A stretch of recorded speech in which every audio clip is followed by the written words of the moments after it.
Jadi bila dia suluh tu, sama-sama suluh, dia nampak ada satu susuk kepala yang rambutnya terkeluar daripada tempayan ni. Dia perasan dekat belakang dia, dekat lantai, dia nampak ada satu rambut yang panjang sampai dekat lantai.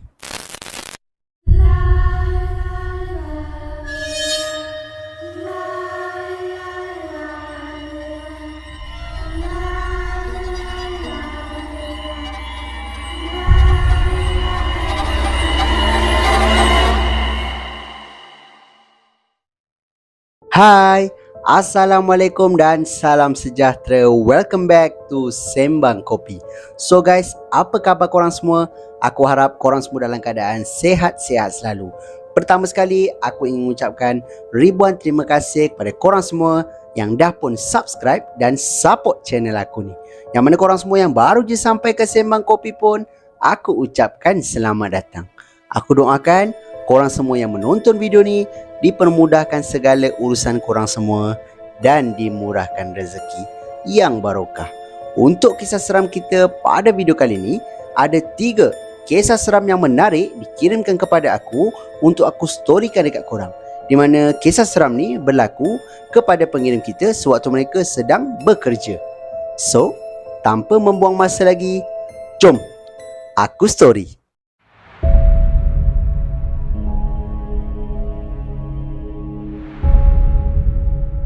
Okey, untuk kisah seram kita yang pertama ni dikongsikan ataupun dikirim oleh pengirim kita yang bernama Encik Syakir.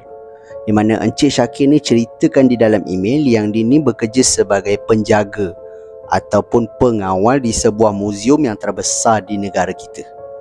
Dan bila aku tengok balik, muzium ni masih lagi beroperasi dengan baik. Jadi aku ambil keputusan untuk tak reveal lah nama muzium ni dan juga di mana tempatnya.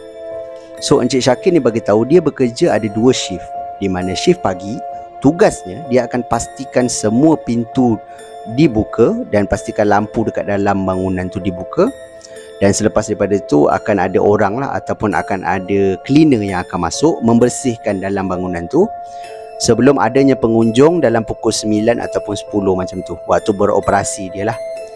So Encik Syakir ni kata bila waktu shift malam pula, seperti biasa rutin dia akan pastikan tak ada lagi orang yang ada di dalam bangunan tu. Dan dia akan kunci semua pintu dan dia akan tutup lampu di dalam bangunan ni. Dan kemudian akan adalah tugas dia lain seperti meronda lah. Macam korang tahu kalau pengawal pasti akan ada rondaan. Jadi Encik Syakir ni bagi tahu pada hari kejadian seram ni berlaku, dia ni bekerja pada shift malam. Dan dia bekerja dengan 2 orang lagi rakan dia yang dia tak nyatakan nama di dalam email. Jadi aku letaklah nama kawan dia tu Along dengan Angah. So mudah kan?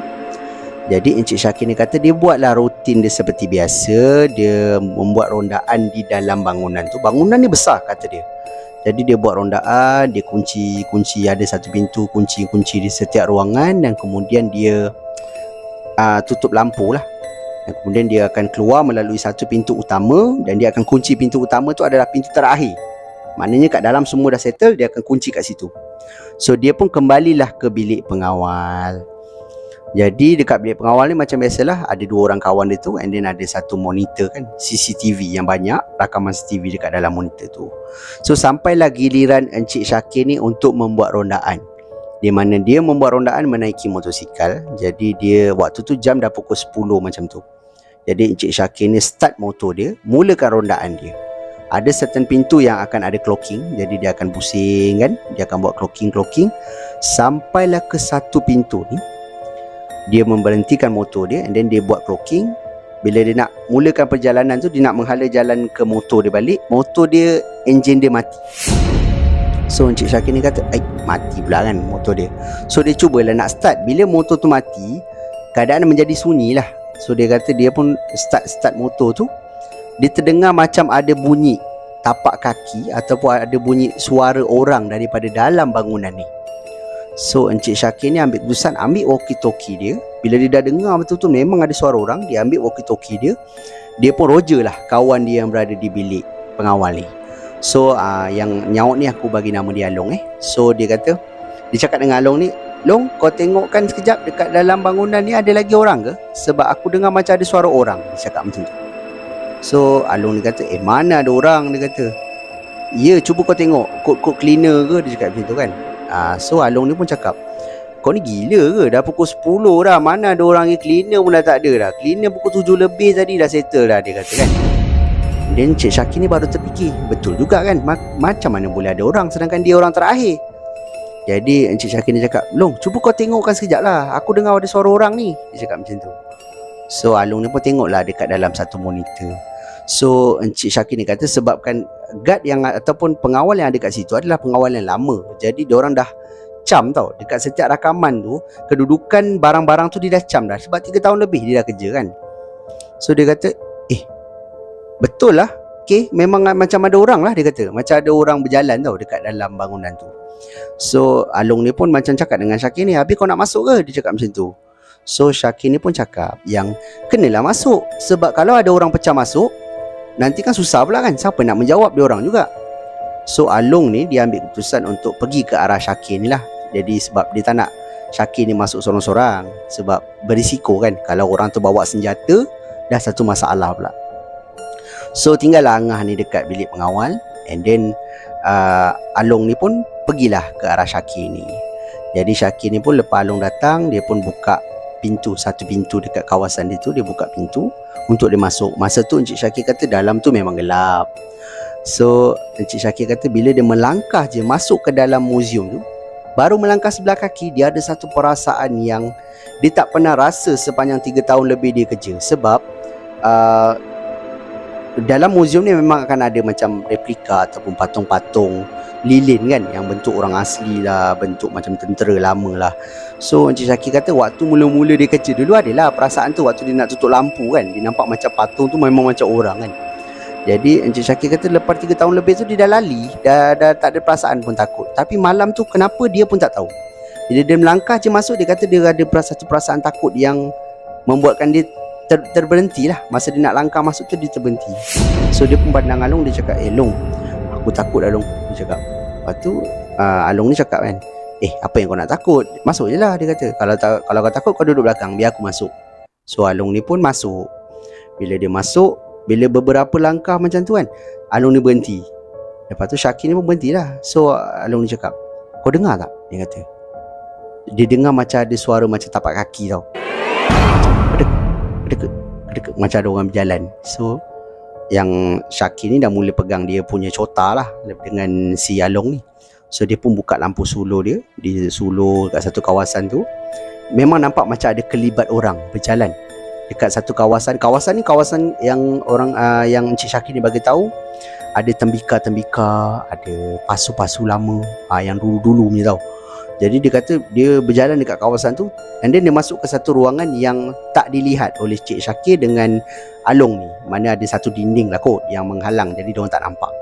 So Syakir ni ambil keputusan untuk buka lampu, dan kemudian diorang pun pergi ke kawasan tu macam kepung lah. Sebab pintu ataupun ruangan ni nak masuk, dia ada satu je laluan masuk, dan dia akan keluar juga kat laluan yang sama. So Encik Syakir ni pergi terus kat kawasan tu, and then bila dia tengok dekat dalam tu tak ada orang, maknanya tak ada sesiapa lah. So Along ni ambil keputusan untuk ronda lah, pusing kan. Dan Syakir ni tunggu dekat pintu tu. Jadi bila Along ni pusing, dia kata memang tak ada orang lah, dia cakap macam tu kan.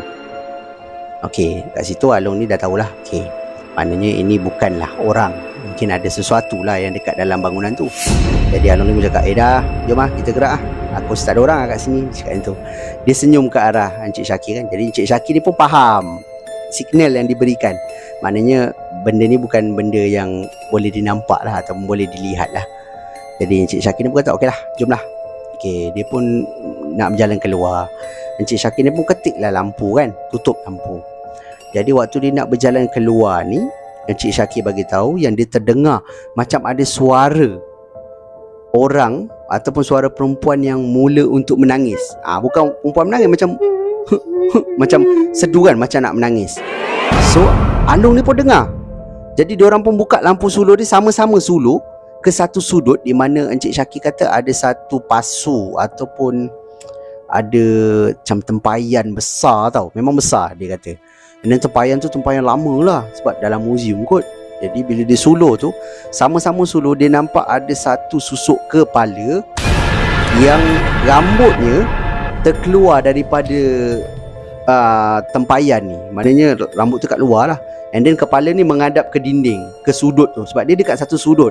Kemudian waktu tu dia orang suluh, and then sama-sama suluh dekat sudut tu, dia nampaklah kepala tu.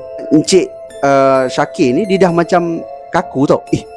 Dia nampak macam ada kepala kan. Jadi dia macam terdiam macam tu. Yang Along ni pun dia teruslah tarik si Syakir ni. Jom kita gerak dia cakap tu. Yang Syakir ni dia macam tak boleh bergerak. Dia macam terpaku tau tengok benda tu. And then sampai satu masa benda tu pusing ke arah dia. And then nampaklah muka dia memang hodoh lah, macam muka hancur tau Encik Syakir ni kata. Waktu tu Encik Syakir ni pun samalah, larilah keluar. And then dia pun kunci pintu, terus pergi ke pondok ataupun dekat bilik pengawal ni. Jadi Encik Syakir ni dengan Along ni pergi dekat bilik pengawal tu, check lah dekat dalam CCTV tu waktu dia orang masuk apa semua kan. And then bila dia cari CCTV yang menghala ke sudut tu, memang tak nampak pun apa-apa. Mana waktu dia orang suluh tu sebenarnya tak ada apa-apa pun dekat dalam tu, tapi hanya dia orang berdua je nampak. Dan selepas itu tak ada lagi gangguan yang Encik Syakir ni kena selepas daripada hari itulah. Dan itu adalah salah satu gangguan lah yang berlaku di, orang kata, muzium tu. Encik Syakir ni kata sebab dia sebagai pengawal memang selalu je macam gangguan-gangguan. Yelah, muzium ni ada barang-barang lama yang kita pun tak tahu entah-entah diisi ke kan, keris lah apalah. Jadi dia kata waktu dia nak tutup lampu, waktu dia nak kunci pintu, dia terdengar macam ada bunyi ketukan macam dekat cermin. Itu semua perkara biasa. Jadi dia kata tak ada penampakan. So pada dia, okey, aku buat kerja aku, kau jangan kacau aku. Dia fikir macam tu lah. Tapi malam tu dia kata dia dengan Along ni memang nampak. Sebab Along ni pun nampak. Kalau dia seorang nampak tu lain cerita. Tapi bila dia suluh, dia nampak ada kepala tu, memang dia kata dia pun, kaki dia macam tak boleh berjalan, macam terdiam tau, macam kaku tengok benda tu. Sampailah benda tu pusing. Bila Encik Syakir nampak je muka tu, terus dia lari. Dan Encik Syakir kata sampai sekarang dia masih ingat lagi muka tu macam mana, dengan hancurnya. Dia kata dia tak dapat digambarkan. So itulah pengalaman yang menakutkan yang diceritakan oleh pengirim kita yang bernama Encik Syakir.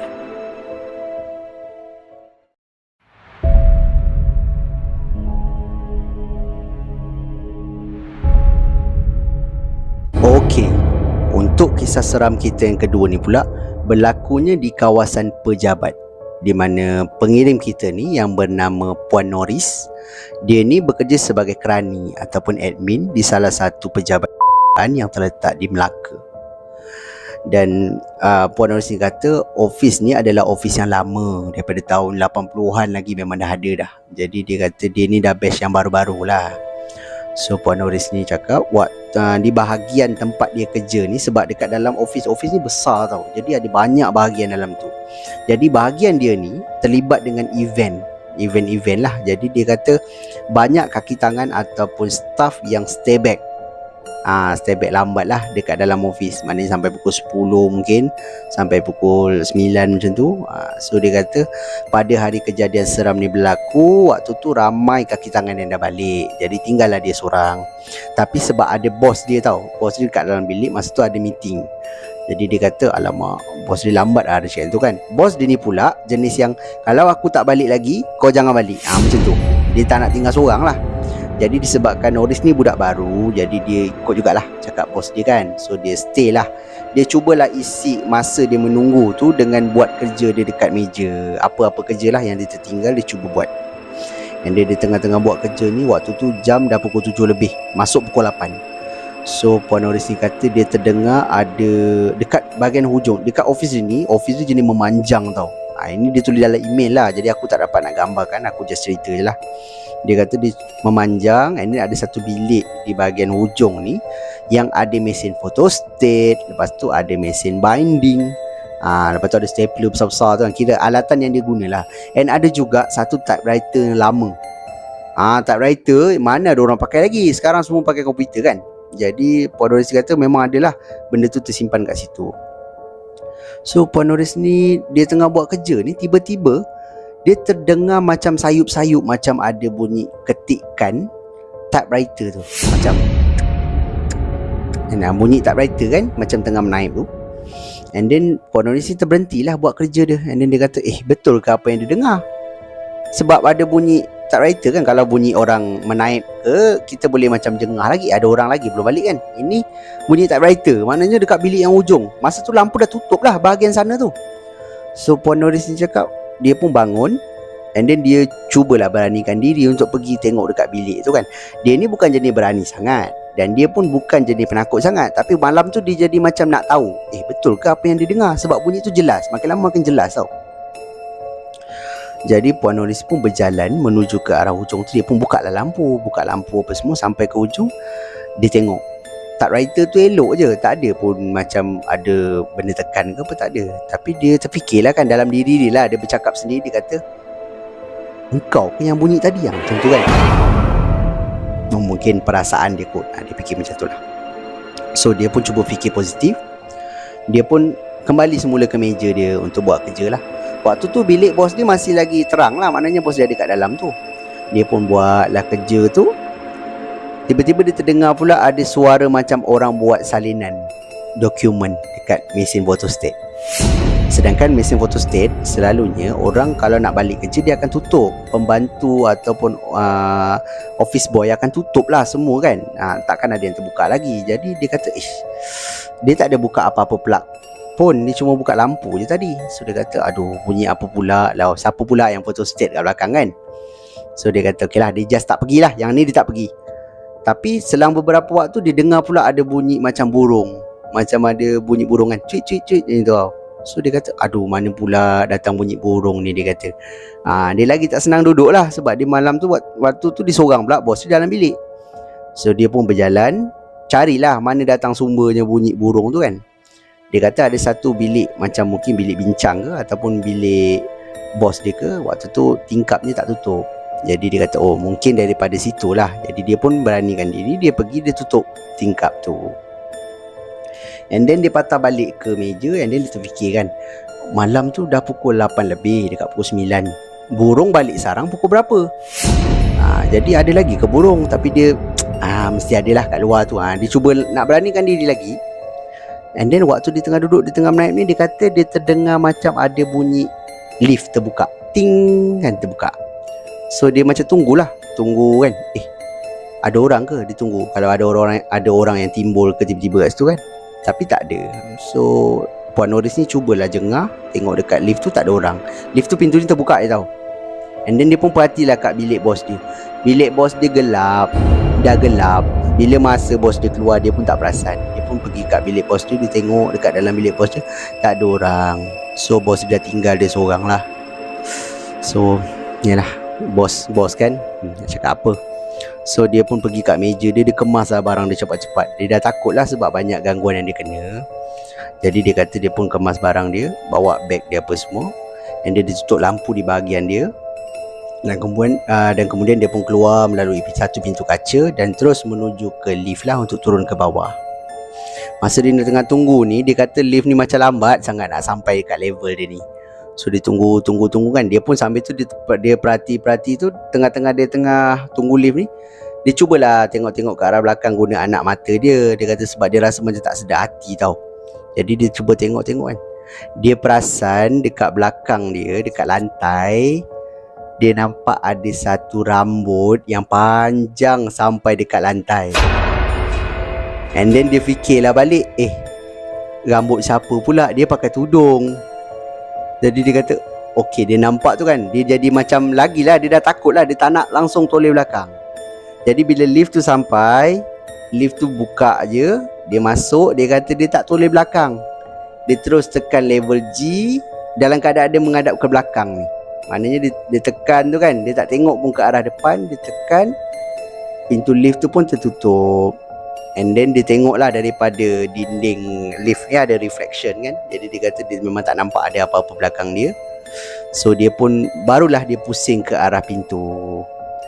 Dan dia pun balik macam biasa. And then tak ada apa lagi lah yang berlaku. Kisah dia habis dekat sini. Cuma Puan Norris ni kata menakutkan lah sebab dia tinggal seorang. And then dia tak tahulah, mungkinlah dia punya perasaan ke, dia takut waktu tu ke, tapi dia kata dia memang nampak jelas. Daripada pandangan anak mata dia, dia nampak memang ada rambut dekat belakang dia. Maknanya macam ada sesuatu berdiri di belakang dia, rambutnya panjang sampai ke lantai. Dan dia pasti tu bukan rambut dia lah. Rambut dia tak mungkin sepanjang tu. And satu lagi, dia pakai tudung, jadi tak logik lah kalau rambut dia sampai kat bawah tu. So itu adalah gangguan dia. Dia kata ada banyak lagi gangguan, cuma inilah satu-satunya gangguan yang dia nak kongsi dengan Sembang Kopi untuk aku storykan dekat korang. So itulah pengalaman yang dikongsikan oleh pengirim kita yang bernama Puan Noris.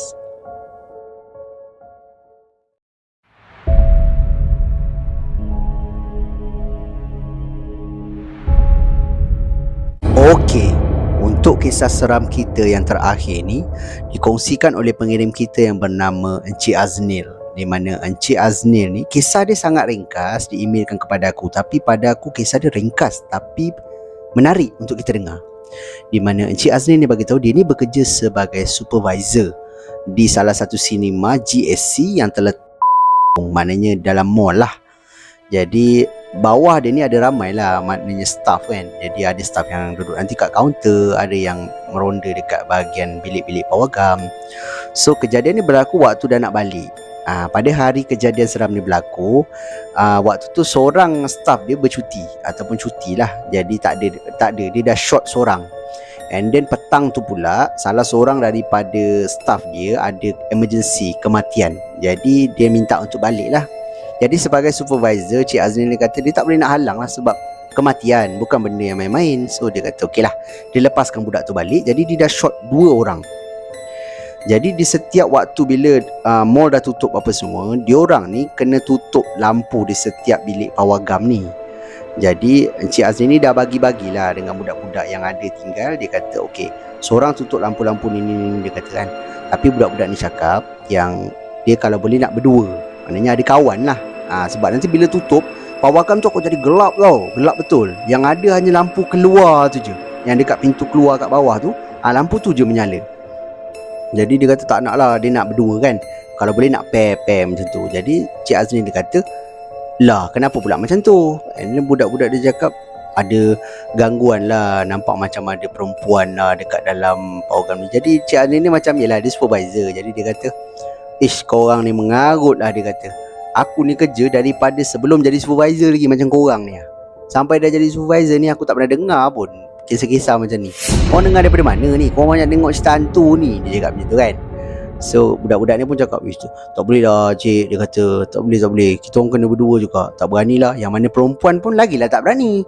Jadi dia kata kalau berdua nak tutup-tutup bilik dekat JSC ni kan besar, ada banyak ruang-ruang ataupun ada banyak bilik-bilik yang perlu ditutup. Jadi dia kata makan masa lah, orang nak balik kan. Jadi dia kata okey lah macam ni lah, korang tutup. Yang perempuan ni ada 4 orang, korang tutup dekat belah sana, ada bilik berdepan kan. Jadi dia tutup dekat line tu. Yang lelaki ni pula kena tutup yang bahagian sini pula. Dia akan tutup di bahagian hujung, maknanya bilik-bilik yang hujung lah. So dia kata waktu tu sebab dia tak pernah dengar pun kisah-kisah gangguan ke apa kan. Cuma tu lah kesilapan dia, bila dia cakap macam tu, dia cakap besar kan. Jadi dia pun pergilah tutup. Ada 6 bilik waktu tu dia tutup. Dan dia kata dia tutup bilik yang pertama, memang gelap betul. Dia kata tutup tu memang tak nampak apa lah, nampak hanya kerusi je lah. Bila mata dia dah sesuai dengan gelap tu, barulah dia nampak ada kerusi-kerusi menurun tu kan. Dia pun pergi sampailah bilik yang ketiga dia nak tutup. Cik Aznil dia kata waktu tu dia masuk, and then dia pun check lah dekat situ kan, tak ada apa lagi yang tertinggal apa semua. So dia kata okey lah, dia pun naik ke ruangan atas, dia nak tutup lampu. Bila dia tutup je lampu, dia kata dia perhatikan jugalah ruang tu kan sebelum dia nak keluar. And then dia kata dia tak tahu kenapa dekat tangga di sebelah maknanya seberang dia lah. Sebab pawagam korang pun tahu kan, dia ada 2 tangga. Satu tangga turun belah sini, satu tangga turun belah sini untuk pergi ke arah kerusi. Lepas tu ada kerusi, ada 2 sebelah kiri, 3 sebelah kanan, and then tengah-tengah dia ada banyak kerusi kan. Macam tu lah. So Encik Aznil dia kata dekat seberang tu dia nampak macam ada bayangan seorang perempuan. And then dia pun macam cubalah perhatikan benda tu, betul ke apa yang dia nampak ni. Sebab budak-budak tu cakap tadi kan macam ada nampak perempuan lah. Jadi dia takut lah benda tu main dalam kepala dia, jadi dia ternampak. Bila dia perhati betul-betul, bila mata dia dah betul-betul dah boleh nampak dalam gelap tu, memang betul dia nampak macam ada bentuk perempuan berdiri dekat tangga tu, tengok ke arah dia. And yang paling menakutkan, dia naik tau, naik ke arah tangga tu, dia naik ke atas. Jadi kalau korang tahu, tangga wayang ni dia akan bertemu di tengah-tengah, betul tak? And then kalau korang naik daripada tangga ni, naik sampai atas, dia ada satu pintu. And then belah sini ada satu pintu. Tapi tengah-tengah ni kita boleh pergi di antara kedua tangga ni. So Cik Aznil ni bila dia nampak je perempuan tu lari naik ataupun berjalan naik tangga tu dengan laju ke atas, dia nak cepat-cepatlah keluar sebab sebelum dia berjumpa dengan benda tu. Tapi bila dia naik, dia cuba nak lari, nak keluar ni, korang bayangkan benda yang berada di seberang tadi dah berada betul-betul di depan dia, di lorong gelap tu. Tengah tengok dia, and then dia tersandar ke dinding. Dia kata dia terduduk, dia tengok je benda tu. Benda tu tak ada pegang dia ke, tak ada cekik dia, tak ada. Dia kata cuma benda tu tengok ke arah dia dengan keadaan muka yang boleh Encik Aznil kata tak adalah muka dia macam hancur ke ataupun muka dia ni ke, tapi dengan muka yang menyeramkan lah. Muka dia elok je, cuma menyeramkan. So benda tu senyum kat dia kan. Dia pun terduduk tu, dia tengok. Lepas tu dia entah macam mana, dia kata tiba-tiba ada budak-budak ni tengah tepuk dia kan. Cik, dia kata cik, dia kata cik okey tak? Dia kata macam tu. Rupanya dia pengsan. Waktu dia terduduk tu dia pengsan. Dia nampak benda tu, dia terduduk tu, and then dia terus hilang. And then sampailah budak-budak tu, mungkin budak-budak tu carilah, mana penyelia dia ni kan, dia nak balik kan. So dia pun cari, and then rupanya Encik Aznil ni pengsan. So bila dia dah sedar tu dalam mamai-mamai ni, dia kata memang jantung dia laju lah, dan dia ada perasaan takut. Dia rasa macam benda tu ada dekat sekeliling dia. Walaupun dia dah berjalan apa semua, dia dah keluar daripada wayang tu, dia still lagi rasa macam benda tu ikut dia. Sedangkan benda tu tak ada. Bila dia pusing keliling, tak ada pun. Sampai ke dia terpaksa minta staff dia, 2 orang teman dia pergi ke kereta. Dan kemudian dia pun balik lah. Tapi gangguan tu tak adalah sampai ke rumah, cuma dekat situ je. Jadi dia kata itulah kesilapan dia kat situ, sebab dia macam bercakap besar dengan staff dia, di mana daripada dia staff biasa lah sampai dia jadi penyelia lah, tak ada pun kisah apa semua kan. Dia macam menidakkan. Jadi itu kesilapan dia lah. Dia pun admit lah benda tu. So lepas daripada tu dia pun jagalah mulut dia untuk bercakap kan, sebab dia pun dah kena. Tapi benda tu memang tak adalah macam kejar dia ke apa, tak ada. Cuma dia kata dia dengan pintu tu dekat. Sebenarnya bila dia pusing tu, dia dah boleh dah buka pintu tu. Tapi bila dia pusing, benda tu betul-betul dah sampai depan dia. So korang bayangkanlah. Itulah gangguan yang dikongsikan oleh pengirim kita, iaitu Encik Aznil. So guys, aku rasa itu sajalah kisah seram kita untuk video kita pada kali ini. So pada pendapat korang macam mana? Dalam ketiga-tiga kisah seram yang aku storykan kat korang ni, mana satu kisah yang paling menyeramkan? Korang boleh tinggalkan pendapat korang di ruangan komen dekat bawah. Yang mana korang semua yang ada kisah-kisah seram yang korang nak share dengan aku, korang bolehlah hantarkan ke alamat email Sembang Kopi ataupun Telegram Sembang Kopi, di mana link Telegram dan juga alamat email aku ada tinggalkan di ruangan description di bawah. Dan di kesempatan ni juga aku ingin mengucapkan ribuan terima kasih kepada korang semua yang sudi menonton video aku daripada mula sampailah ke hujung ni. Itu salah satu cara korang tunjukkan support korang kepada aku supaya aku lebih bersemangat dan terus buat video selepas ini dan menyajikan kisah-kisah seram yang menarik untuk korang dengarkan. So, akhir kata daripada aku, kalau korang suka dengan cara penyampaian aku, korang suka dengan kisah-kisah seram yang aku storykan kat korang, aku hargai sangat kalau korang boleh bantu aku, bantu channel aku dengan tekan butang like, butang subscribe dan butang loceng supaya korang tak akan terlepas apa-apa video yang aku akan update lagi lepas ni. So guys, itu saja daripada aku. Kita jumpa lagi di video yang akan datang. Assalamualaikum. See ya.